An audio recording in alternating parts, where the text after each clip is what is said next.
రాజకీయాల్లో అధికారం ఎవరికి శాశ్వతం కాదు. అధికారంలో శాశ్వతంగా ఎవరు ఉండరు.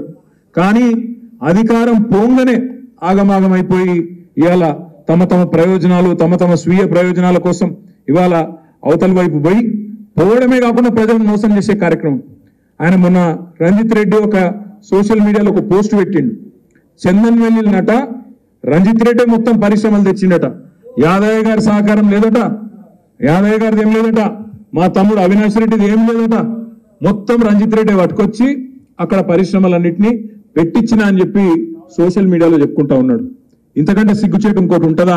దయచేసి మీరు ఆలోచించాలని కోరుతా ఉన్నా. ఇంకొక మాట కూడా నేను మీకు విజ్ఞప్తి చేస్తా ఉన్నా.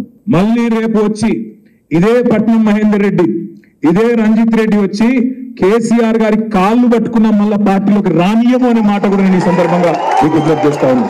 వాళ్ళకు తప్పకుండా బుద్ధి చెప్పవలసిన బాధ్యత మన మీద ఉన్నది.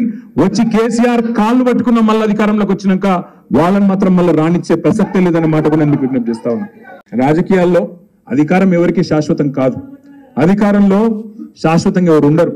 కానీ అధికారం పోంగనే ఆగమాగమైపోయి ఇవాళ తమ తమ ప్రయోజనాలు తమ స్వీయ ప్రయోజనాల కోసం ఇవాళ అవతల వైపు పోయి పోవడమే కాకుండా ప్రజలను మోసం చేసే కార్యక్రమం. ఆయన మొన్న రంజిత్ రెడ్డి ఒక సోషల్ మీడియాలో ఒక పోస్ట్ పెట్టిండు. చందన్ వెల్లినట రంజిత్ రెడ్డి మొత్తం పరిశ్రమలు తెచ్చిండట. యాదయ్య గారి సహకారం లేదట, యాదయ్య గారిది ఏం లేదట, మా తమ్ముడు అవినాష్ రెడ్డిది ఏం లేదట, మొత్తం రంజిత్ రెడ్డి పట్టుకొచ్చి అక్కడ పరిశ్రమలన్నింటినీ పెట్టించిన అని చెప్పి సోషల్ మీడియాలో చెప్పుకుంటా ఉన్నాడు. ఇంతకంటే సిగ్గుచేటు ఇంకోటి ఉంటుందా? దయచేసి మీరు ఆలోచించాలని కోరుతా ఉన్నా. ఇంకొక మాట కూడా నేను మీకు విజ్ఞప్తి చేస్తా ఉన్నా. మళ్ళీ రేపు వచ్చి ఇదే పట్నం మహేందర్ రెడ్డి ఇదే రంజిత్ రెడ్డి వచ్చి కేసీఆర్ గారి కాళ్ళు పట్టుకున్న మళ్ళా పార్టీలోకి రానియము అనే మాట కూడా నేను ఈ సందర్భంగా మీకు విజ్ఞప్తి చేస్తా ఉన్నా.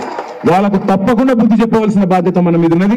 వచ్చి కేసీఆర్ కాళ్ళు పట్టుకున్న మళ్ళీ అధికారంలోకి వచ్చినాక వాళ్ళని మాత్రం మళ్ళీ రానిచ్చే ప్రసక్తే లేదనే మాట కూడా నేను మీకు విజ్ఞప్తి చేస్తా ఉన్నా.